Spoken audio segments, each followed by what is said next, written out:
बातमी साताऱ्यातून। साताऱ्यामध्ये मस्करी मैत्रिणीच्या जीवावर बेतली आहे।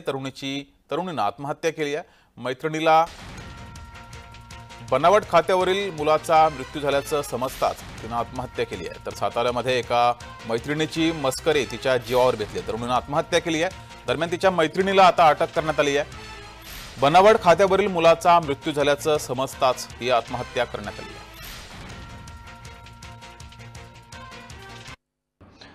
याच्यामध्ये आम्हाला शंका वाटली होती की हा युजरनेम कोण आहे आणि नेमका याच्या बाबतीत अजून काय माहिती आहे का। माहिती काढत असताना अशी माहिती प्राप्त झाली की तो युजरनेम आणि त्याच्यासोबत अजून काय 4-5 युजरनेम होते। ते सगळे युजरनेम ह्या मैत्रिणीची एक मैत्रीण आहे ती वापरत होती आणि या सगळ्या युजरनेमचा वापर करून त्या मुलीला तिने एका प्रकारे फसवून त्याला इमोशनली ब्लॅकमेल केला आणि केल्यानंतर त्याला डिप्रेशनमध्ये ती गेल्यानंतर तिने हा गंभीर पाऊल उचललेला आहे आणि शेवटी एक जीव याच्यामध्ये गेलेला आहे।